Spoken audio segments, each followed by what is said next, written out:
가톨릭 성도 여러분, 한 주간도 평안히 잘 보내고 계시지요? 오늘도 열왕기하 말씀을 가지고 은혜를 나누고자 합니다.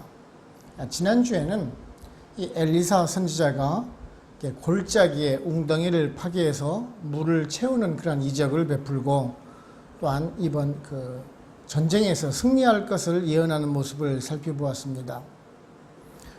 오늘은 그런 이사야의 그 예언대로 이스라엘 연합군이 승리하게 되는 그 사실과 더불어 모압 왕의 그 인신공양 제사를 행함으로 인해서 연합군이 결국 철수를 하게 되는 사건을 다루고 있는 모습을 보게 됩니다. 자세히 살펴보게 되면은 연합군이 이제 아침에 예배를 드릴 때에 모압 군사들이 쳐들어오게 됩니다. 그런데 그 모압군은요, 착각을 하고 쳐들어오게 된 것입니다. 아침 햇살에 비친 그 물의 모습이 그 연합군들끼리 서로 자중질환이 일어나서 서로 싸워 죽여서 피를 많이 흘린 것이다라고 생각을 한 것입니다. 그런데 이스라엘은 이미 모압이 쳐들어올 것을 대비하고 있었고, 또한 이제 전쟁에서 승리를 거두게 됩니다. 이 연합군은 여세를 몰아서 그 모압의 수도에까지 진격을 하게 되고요.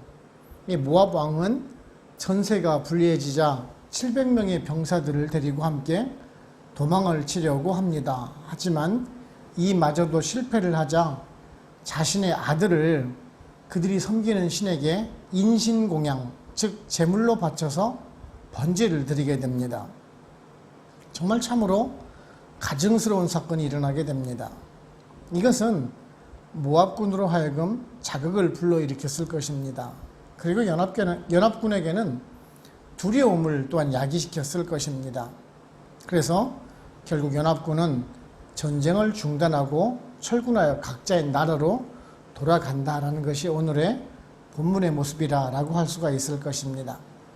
당시 전쟁은 신들의 전쟁이라고 말을 할 수가 있습니다. 즉 전쟁에서 이기는 그 나라의 신이 이겼다라고 생각을 하는 것이지요. 그런데요, 여러분 오늘 그 말씀을 보면서 이 전쟁의 승자가 누구라고 생각을 하십니까? 누가 승리를 거두었다라고 생각을 하십니까? 외형적으로는 연합군이 승리를 거둔 것처럼 보여도 사실 끝을 보게 되면 오히려 연합군이 패배한 것처럼 보이는 것은 저만의 생각일까요?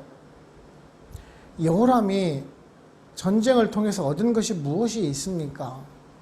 아무것도 없습니다.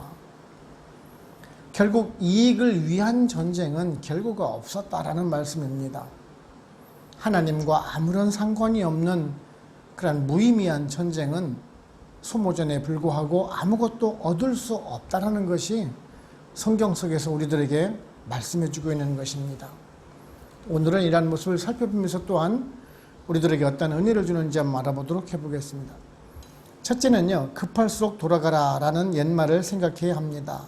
23절을 보시면은 이르되 이는 피라 틀림없이 저 왕들이 싸워 서로 죽인 것이로다. 모압 사람들아 이제 노력하러 가자 하고 라고 말씀을 하고 있습니다.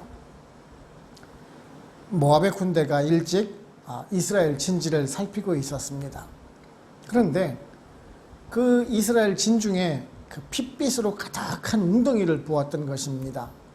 그래서 그들은 연합군이 서로 자기들끼리 서로 싸워서 피가 고인 것이다 라고 생각을 했었습니다.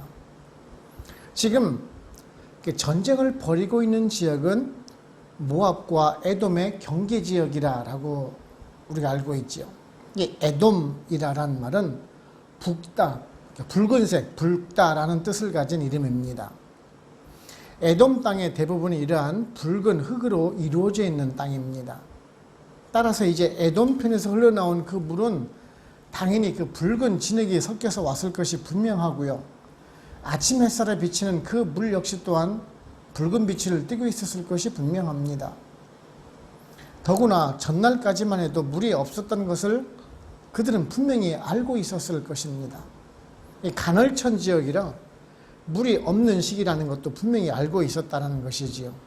그런데 지금 아침에 붉은 물이 고인 것을 보자 분명히 피가 고인 것이다라고 생각을 하는 것입니다. 그래서 모압 군사들은요, 뭐 아무런 전략도 없이 그냥 연합군을 공격하다가 아주 허망하게 패배를 당하게 되는 것입니다. 그런데요, 더 특이한 것은요, 오늘 말씀 보시게 되면은 노력하러 가자라고 말씀을 하고 있습니다. 연합군들끼리 서로 싸우고 죽였으니까 전리품들이 가득할 것이다라고 생각을 하는 것입니다. 결국에는 그 욕심의 눈이 멀어서 성급히 공격을 감행한 결과라는 점입니다. 욕심이 앞서면은 이런 급한 마음이 들기 마련입니다.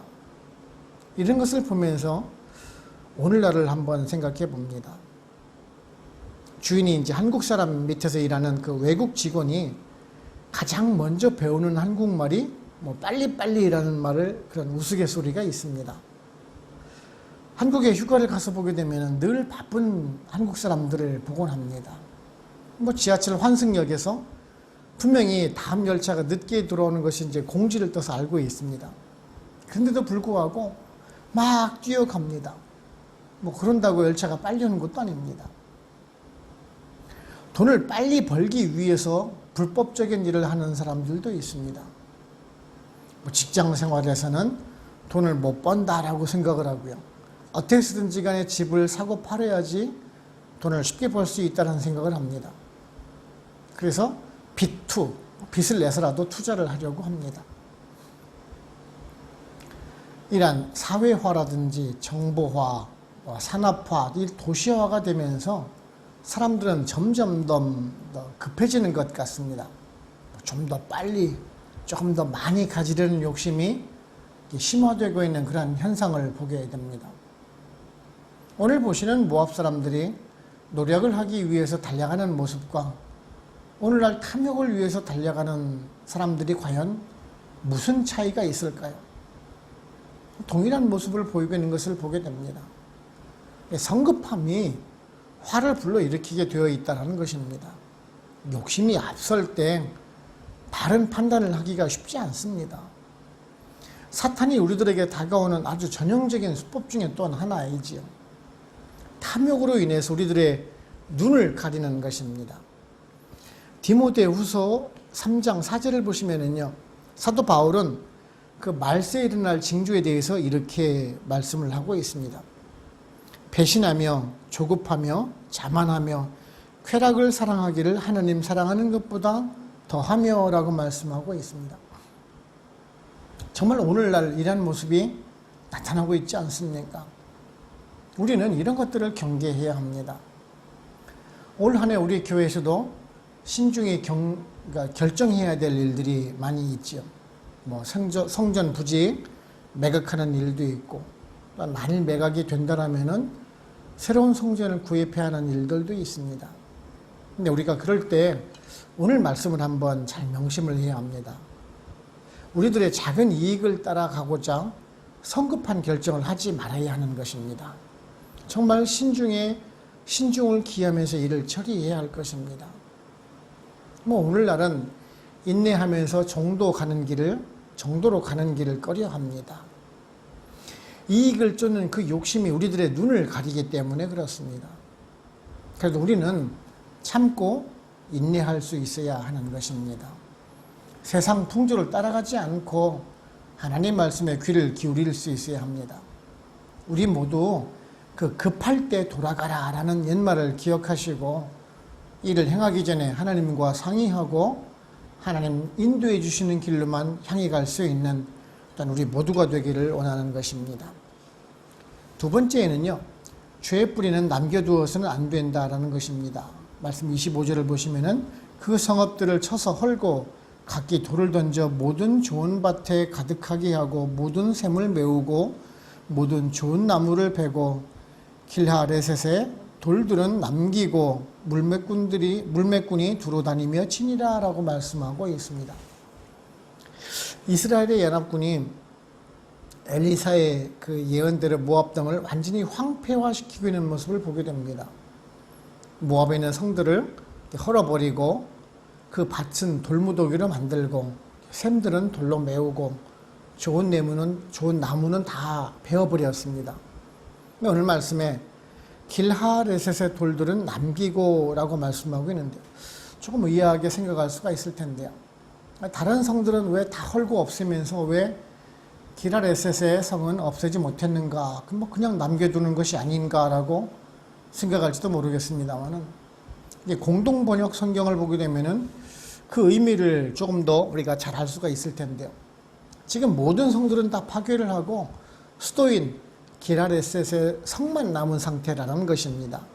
이제 수도만 함락하면은 이스라엘의 온전한 승리로 전쟁이 끝나게 되는 것입니다. 그런데요, 이제 27절을 보시게 되면은 이제 상황이 반전되는 그러한 사건이 발생을 하게 됩니다. 도망을 치려던 모압 왕이 실패하자 최후의 수단을 강구를 하게 되죠. 그것은 자신의 아들을 성문 위에서 인신공양, 즉 아들을 번제물로 태워 죽이게 되는 사건이 일어나게 됩니다. 이 사건으로 하여금 모압 군사들에게는 사기를 북돋아주게 되었고 또한 결사항전의 의지를 품게 되었겠지요. 이에 두려움을 느낀 연합군은 철수를 하게 되는 것이 오늘의 본문의 마지막인데요. 어찌 보면은 지금까지는 연합군의 승리인 것처럼 보이는 것은 확실합니다. 수도만 빼놓고 성을 파괴시켰고 황폐화시켰으니까 말입니다. 그런데요, 완전한 승리는 아닙니다. 모압은 그대로 존속을 하게 된 것입니다. 훗날의 모압은 다시 강성해지지요. 망한 듯 보여도 다시 일어선 것입니다. 그래서 다시 두고 이스라엘을 괴롭히는 나라가 됩니다. 이스라엘에게는 다시 그 모압이 가시와 올무가 되었던 것입니다. 우리는 이런 것을 보면서 교훈을 얻을 수가 있습니다. 죄에 대해서 뿌리를 완전히 뽑지 않으면 다시 우리들에게 올무로 되돌아온다는 건 말입니다. 우리들이 실수하는 것이 좀 그런 것들이 있죠. 그 정도면 됐어. 이 정도면 충분할 거야. 나는 내 나름대로 최선을 다했어. 그런 생각 말입니다. 완전히 일을 마무리하지 않고 그냥 대충 끝내는 경우들을 쉽게 보곤 합니다. 제가 이 아프리카 나이지리아에 와서 보고 느낀 것 중에 하나인데요. 여기 와서 일하는 그 현지인들을 보게 되면은 일을 잘 마무리를 하지를 못합니다. 대충 마무리를 하고 맙니다. 예를 들어서 이제 에어컨을 수리를 하게 되면은 무엇인가 마무리가 잘 안 되는 것들이 나타납니다. 나사를 하나를 안 끼웠다든지, 배관 호스를 잘못 연결했다든지, 그래서 다시 불러서 작업을 하는 경우들을 참 많이 겪었는데요. 분명 신경을 써서 작업을 하면은 완전히 마무리를 잘할 수 있는 상황입니다. 비전문가인 제가 봐도요, 깔끔하게 마무리를 하지 못하는 것이 보입니다. 그럼에도 불구하고 그들은 눈에만 보이는 것들만 끝내고 맙니다. 그래서 다음에는 좀 더 성실한 사람을 불러서 고쳐야지 하면서도 다시 또 새로운 사람을 불러서 고쳐도 마찬가지입니다. 왜 그런 현상이 나타날까요? 이 사람들은요, 지금 자신들이 완벽하게 고치면은 다시는 자신을 부를 일이 없다라고 생각을 하고 있는 것입니다. 완벽하게 고치면은 고장이 나질 않으니까 다시 부를 일이 없고 자신들을 찾을 일이 없기 때문에 자신이 일이 없어진다라는 생각을 하고 있는 것입니다. 과연 그런 생각이 옳을까요? 아니겠지요. 완전하게 잘 고치는 사람이 있으면은 내가 이웃에게 소개를 시켜서라도 일을 더 맡기게 되지 않을까요? 지금 당장의 이익을 바라보고 그 일을 하니까 작은 돈밖에 받지 못하는 것 아닐까요? 우리들이 저지르는 그 죄도 마찬가지입니다. 완전히 뿌리를 뽑지 않으면 반복되어서 실수를 하게 되어 있습니다. 우리가 죄의 본성을 가지고 태어난 사람들이기 때문에 그렇습니다. 남겨진 죄의 뿌리가 다시 자라게 되어 있고 죄의 열매를 맺을 수 있다는 생각을 잊지 말아야 합니다. 철저히 회개하고 반성하는 자세를 가질 때 다시는 죄를 짓게 되지 않는 것이지, 나는 이만하면 되겠지, 나는 이 정도면 열심히 한 거야, 내가 할 만큼 한 거야, 이란 안일한 자세가 다시 죄를 짓는 여지를 남긴다라는 것입니다. 그러게 우리 성도님들은요, 작은 죄의 씨앗이 다시 큰 열매를 맺을 수 있다는 사실을 명심하시고 죄의 근거가 되는 것들을 단절하고 언제나 스스로를 돌아보며 성찰하고 늘 작은 죄라도 회개하면서 그 죄의 뿌리를 뽑으심으로 말미암아 하나님의 기쁨이 되는 삶을 살아가시는 저와 여러분들 되시기를 바랍니다. 세 번째는 우상 숭배하는 죄의 결과의 비극을 잊지 말아야 합니다. 27절을 보시면은 이에 자기 왕위를 이어 왕이 될 맏아들을 데려와 성 위에서 번제를 드린지라 이스라엘에게 크게 경노함이 임함에 그들이 떠나 각기 고국으로 돌아갔더라 라고 말씀하고 있습니다. 그 앞에는 이제 26절을 보시게 되면은 모압의 수도인 기라레센마저도 함락될 위기에 처해지게 됩니다. 그러자 모압 왕 그 메사는 이 정예병 700명을 데리고 에돔으로 망명을 하려고 합니다. 근데 지금 북이스라엘과 남유다 그리고 에돔이 지금 연합해서 전쟁을 벌이고 있는 상황 아닙니까? 그렇다면 그 모압 왕이 에돔으로 가려는 이유가 무엇일까요? 사실 이 에돔은요, 이번 전쟁에서 억지로 지금 참여를 하고 있는 실정입니다. 얼마 전까지만 해도 모압과 에돔은 서로 우호적인 관계를 유지하고 있는 사이입니다. 그렇다고 지금 아람으로, 저 위에는 아람으로 망명할 수 있는 상황은 아닙니다. 바로 위에는 그 길앗 라못 땅을 북이스라엘이 이미 점령을 하고 있는 상태이기 때문에 아람으로 갈 수 있는 길이 막혀 있기 때문에 그렇습니다. 그렇다면 가장 약체의 국가였던 에돔으로 피신하는 것이 가장 유리하다라고 판단을 하였을 것입니다. 그런데 이마저도 실패를 하고 말죠. 그러자 이제 최후 수단을 강구하게 됩니다. 바로 자신의 그 맏아들을 자신이 섬기고 있는 금오소 신에게 번제물로 바치는 것입니다. 정말 인간으로서는 할 수 없는 극악무도한 짓입니다. 그런데요, 이 사건을 계기로 아주 일이 반전이 되게 되죠. 모압 사람들 하여금 그 종교심을 통해서 자극을 해서 단합하게 만드는 효과가 나타났을 것입니다. 모압 사람들은 왕이 자신의 아들을 희생하면서까지 결사항전하겠다는 의지를 보이기 때문에 군사들도 용기를 내었겠지요. 반면에 연합군으로 봐서는 정말 경악한 일이 아닐 수가 없을 것입니다. 자신의 아들, 그것도 다음 왕을 이을 맏아들을 번제물로 드린다는 것을 상상하지도 못한 일이기 때문에 그렇습니다. 우리가 레위기 18장 21절을 보시면 이런 말씀이 있습니다. 너는 결단코 자녀를 몰래기게 주어 불로 통과하게 함으로 내 아들의 이름을 욕되게 하지 말라. 나는 여호와이니라 라고 말씀하고 있습니다. 아들을 희생시키는 일은, 번제물로 드리는 이런 일은 가증스러운 일이라고 이미 율법으로 정해놓았습니다. 이런 모압 왕과 군사들을 보자 연합군은 두려움에 휩싸였을 것입니다. 정말 죽게 살기로 전쟁을 벌일 것이 뻔한데 어찌 두렵지 않겠습니까? 그리고 이렇게 철수하는 모습을 보면서 이 북이스라엘의 입장에 대해서 한번 묵상을 한번 해보았는데요. 사실 그 북이스라엘이 전쟁을 벌인 그 이유가 무엇입니까? 목적이 무엇이에요? 모압이 조공을 바치지 않았기 때문에 그런 것 아닙니까? 지금 그 경제적인 손실을 해결한다라는 대명분을 가지고 출전을 하였지만은요, 거의 자신의 욕구가 지금 충족이 되었기 때문에 그냥 철수를 한 것입니다. 조금 전에 말씀드렸듯이 이 정도면 되었지라는 그런 생각을 가진 것입니다. 모압도 그렇고 북이스라엘도 그렇고 우상을 숭배하는 결과가 얼마나 참혹한 결과로 이어지고 있는지 아주 잘 말씀해 준다라고 할 수가 있을 것입니다. 물론 모압으로 봐서는 전쟁에서 이기는 결과는 맞이했겠죠. 하지만 이런 반인륜적인 행태가 과연 무엇을 위한 것이고 누구를 위한 것입니까? 결국 이익을 위한 도구로 자식을 죽이는 일을 벌이고 있는 것 아닙니까? 이익이 된다라면은 무슨 일을 해도 상관이 없다라는 생각입니다. 오늘날은 어떻습니까?